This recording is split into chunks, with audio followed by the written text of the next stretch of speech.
Excuse me, हुआ you? जी वो कहा आपने, हमें अंग्रेजी नहीं आती। कौन है आप? किससे मिलना है आपको? जी वो का है ना, हमारे पति यहाँ काम करते हैं। वो सुबह जल्दी जल्दी घर से निकल गए तो खाना लेके नहीं आए, इसलिए हम ना उनके लिए ये खाना ले आए हैं। वो अभी बाहर आते ही होंगे तो उन्हें हम ये खाना दे देंगे। आपके पति यहाँ काम करते हैं, क्या नाम है उनका? जी वो हमारे यहाँ पति का नाम नहीं लेते हैं। जी अगर आप नाम नहीं बताएंगी तो फिर मैं बुलाऊंगा कैसे उनको, बताइए जरा, क्या नाम है उनका? जी वो उनका नाम मोहित है। मोहित ने कहा था कि उसकी शादी नहीं हुई है। अच्छा मोहित नाम है उनका, तो चलिए आप उनको अंदर ही दे दीजिए, आइए। अब जी नहीं हाँ, ये आप कैसी बात कर रहे हैं साहब? अब हम यही सही हैं। वो कहा है ना, हमारे पति ने हमें समझा के भेजा है कि कभी हमारे काम वाली जगह पे नहीं आना और आओ तो बाहर ही रहना, इसलिए हम अंदर जाएंगे वो बुरा मान जाएंगे, हम पे गुस्सा करेंगे, इसलिए यहीं खड़े हैं हम। वो आ जाएंगे अभी बाहर, तब उन्हें दे देंगे। कब से इंतजार कर रही हैं आप यहाँ पर? जी वो हमें 40 मिनट हो गया साहब। 40 मिनट? और कहाँ से आई हैं? जी हमारा घर तो बहुत दूर है, 1 घंटे का रास्ता है, और इन्होंने हमें पैसे भी नहीं दिए तो पैदल पैदल आ गए हम। 1 घंटा 40 मिनट, 1 घंटा चल के आई हैं, 40 मिनट से इंतजार कर रही हैं, आप तो काफ़ी थक गई होंगी। आइए मेरे साथ, मैं आपको आपके पति से मिलवा देता हूँ, अकाउंट डिपार्टमेंट में ही है वो, आइए। जी नहीं साहब, आपने इतना बोला वही हमारे लिए काफ़ी है। हमारे पति अभी आ ही जाएंगे तो ये हम उन्हें दे देंगे। वो सुबह सुबह वो कुछ खा के नहीं गए ना, अब इतना सारा काम करते होंगे, यहाँ आके थक जाते होंगे, इसलिए यहाँ आ गए हम उन्हें देने। अब वो कहा है ना, जब तक वो खाना नहीं खाते ना हमारा मन नहीं लगता किसी चीज़ में, इसलिए ये लेके आ गए थे। अच्छा साहब, आप ये दे देंगे क्या हमारे पति को?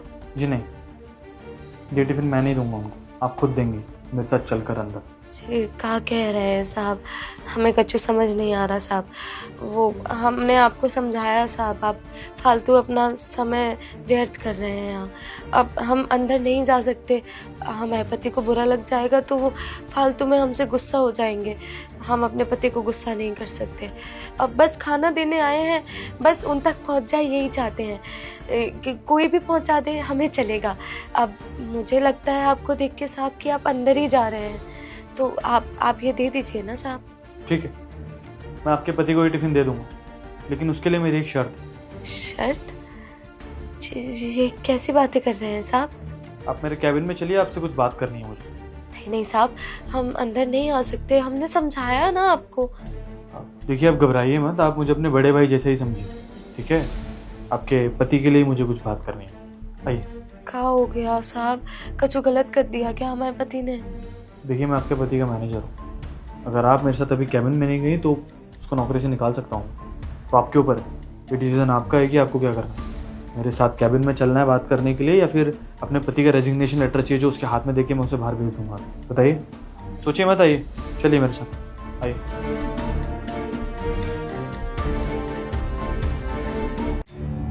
जी साहब, अब बताइए क्या बात थी? बताता हूँ, तुम्हारे पति का पूरा नाम मोहित शर्मा है ना? जी। हेलो, अकाउंट डिपार्टमेंट से मोहित शर्मा को भेजना जल्दी। यस सर, बुलाया आपने? मोहित, इन्हें जानते हो? पूनम, तुम यहाँ क्या कर रही हो? तुम्हें मैंने कितनी बार मना किया ना कि ऑफिस में मत आया करो, फिर क्यों आई हो यहाँ पर? अगर ऑफिस में किसी को पता चल गया कि मैं शादीशुदा हूं तो? मैंने सबको मना किया हुआ है कि अभी मेरी शादी नहीं हुई है, फिर क्यों आई हो यहाँ पर? वो कहा है ना, आप सुबह आज जल्दी निकल गए थे घर से, आपने कुछ खाया नहीं था, इसलिए ये खाना लेके आ गए थे हम। अब आप सारा दिन यहाँ काम करते हैं, खाना नहीं खाएंगे तो तबीयत खराब हो जाएगी ना, इसलिए ये ले लीजिए। यार पूनम, मैं तुम्हारा क्या करूं? मुझे कुछ समझ नहीं आता तुम्हारा, और खाना लाने की क्या जरूरत थी?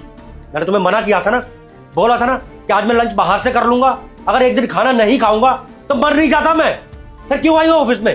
अरे एक बार अपना हुलिया देखो, इस साड़ी पहनकर ऑफिस में क्यों आई हो? अगर ऑफिस का स्टाफ तुझे यहाँ पर देख लेगा तो मेरी क्या इज्जत रह जाएगी? क्या बोलेंगे ये लोग? तुझ जैसे गवार से मैंने शादी की है, चलो मान लिया, तुझे मेरा ऑफिस में आना था तो ढंग का सूट है ना घर पे, सूट पहन के आ सकती थी ना, ये साड़ी पहन के आने की क्या जरूरत थी?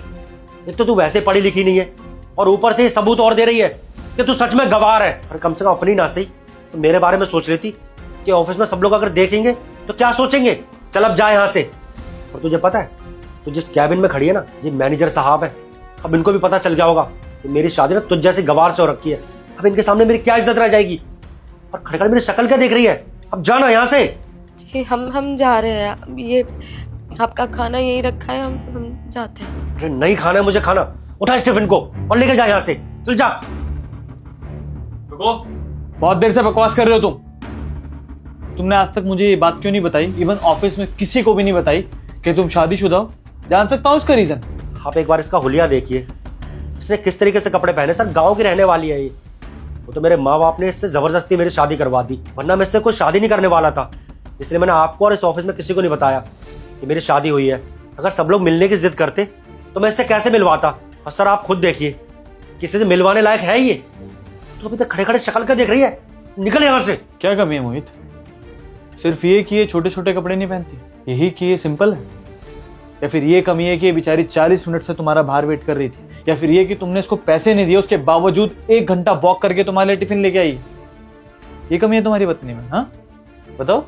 मुझे ना इस जैसी लड़की से शादी करनी ही नहीं थी। मुझे तो शहर की लड़की चाहिए थी जो जीन्स पहनती हो, टॉप पहनती हो और मॉडल बनकर रहती हो। आप इसको देखिए, 24 घंटे साड़ी में लिपटी रहती है सर। किचन में, झाड़ू पोछे में, बस इसी में लगी रहती है। मुझे लगता है ये इन्हीं कामों के लिए पैदा हुई है। ये ढंग का ना कभी कुछ कर ही नहीं सकती। सर 2 साल हो गए हमारी शादी को। मैंने इससे कितनी बार बोल दिया कि अब तू शहर में रहती है, यहाँ के तौर तरीके सीख ले। लेकिन सर नहीं, इसे कुछ सीखना ही नहीं है। मेरी बात सुनती ही नहीं है ये। और इससे मैंने ऑफिस में आने के लिए सर बहुत बार मना किया है, फिर भी ये मुंह उठाकर टिफिन लेकर चली आई। सर सॉरी, प्लीज मुझे माफ कर दीजिए। दोबारा ये कभी यहाँ नहीं आएगी। अरे जाओ ना यहाँ से। गलती तो है इसकी। जानते हो गलती क्या है?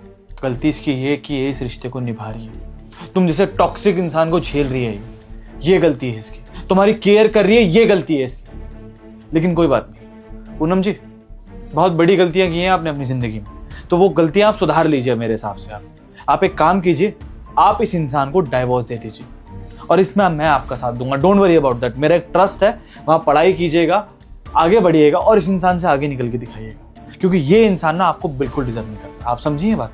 इस इंसान को ना वैसी लड़की मिलनी चाहिए थी जो इसके पैसे भी खाती, इसके घर का कोई काम भी नहीं करती, इसके माँ बाप को दुखी रखती और एंड में इसको डाइवोर्स देके इसकी आधी एलुमनाई भी ले जाती। जो इंसान प्यार करता है, रिस्पेक्ट करता है, केयर करता है ना, उसकी तुम्हें कोई कदर ही नहीं है शायद, है ना? ठीक है ना पूनम जी? आप इसको डाइवोर्स दीजिए। और हाँ, मैं तुम्हें दूंगा रेजिग्नेशन लेटर। जानते हो क्यों? क्योंकि मुझे ऐसे एम्प्लॉय की जरूरत नहीं है जो अपने ही परिवार की इज्जत करना ना चाहते। क्या कदर है तुम्हें अपने परिवार की? हाँ, और क्या गलत कर रही है वो? क्या चाहते हो? एक ऐसी मॉडर्न लड़की जो तुम्हारी जिंदगी खराब कर दे?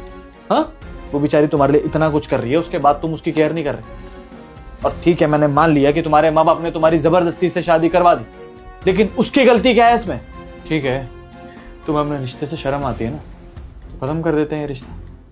तुम्हारे घर पे माँ बाप होंगे ना, जब डाइवोर्स के बाद वो घर में सारा खुद काम करेंगे या रात को तुम जाके खाना बनाओगे, तब तुम्हें पता चलेगा इसकी कदर क्या है। एक बात बताओ, लास्ट टाइम अपने घर कब गई थी? जाने नहीं देते होगे ना तुम। वो बेचारी जाती भी नहीं होगी क्योंकि तुम्हें घर में फ्री की नौकरानी जो मिली हुई। और जिस दिन वो अपने घर जाएगी ना 15 दिन के लिए भी, तब पता चलेगा इसकी असली अहमियत क्या है। इसकी लक्ष्मी होती है औरत। और आज मुझे समझ में आ रहा है कि तुम्हारा इतने समय से प्रमोशन क्यों नहीं हो पा रहा, क्योंकि तुम अपनी लक्ष्मी की इज्जत नहीं कर रहे। जो इंसान अपनी लक्ष्मी की कदर नहीं करता ना, वो कभी आगे नहीं बढ़ता। मोहित, समझ में आई तुम्हें? अगर भगवान ने किसी रिश्ते में तुम्हें बनाया है ना, किसी रिश्ते में डाला है तुम्हें, तो उसकी कदर करो, समझो एक दूसरे को। और अब तुम्हारे ऊपर है कि तुम्हें क्या करना है।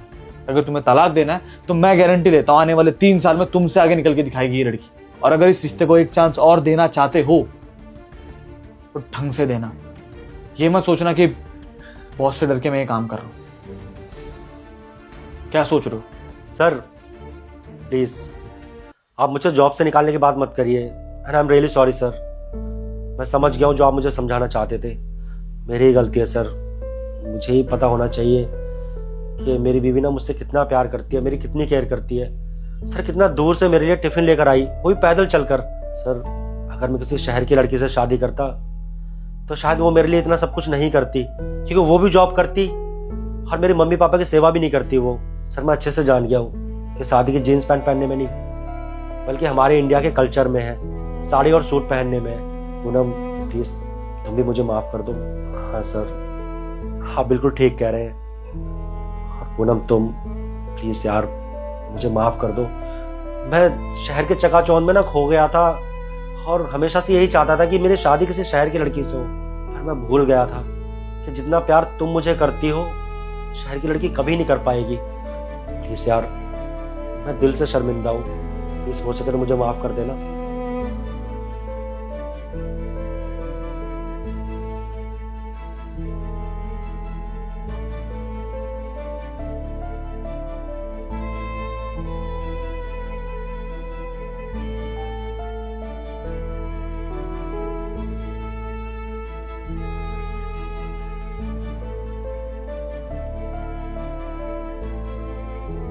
गुड। अब अगर तुम अपने रिश्ते को आगे बढ़ाने के लिए एक कदम ले रहे हो तो एक कदम मैं भी लेता हूँ। 10 दिन की छुट्टी दे रहा हूँ मैं तुम्हें। अब इस 10 दिन में अपनी बीवी को कहीं बाहर घुमा के लाओ, घूमो फिरो, एक दूसरे को समझो और जैसी वो है उसको वैसे एक्सेप्ट करो। और हाँ, तुम्हारी शादी में नहीं आ पाया था मैं, तो मेरी तरफ से तुम्हारे लिए एक छोटा सा गिफ्ट रख लो। और ये पैसे अपनी बीवी के ऊपर ही खर्च करना भाई, समझे? Thank you so much sir. आप हमारे बारे में कितना कुछ सोचते हैं और मैं हमेशा से यही सोचता था कि जब आपको पता चलेगा कि मेरी शादी हो गई है तो आप पता नहीं कैसे रिएक्ट करेंगे। And thank you so much sir for this. चले आज हम दोनों साथ में लंच करेंगे। चलिए।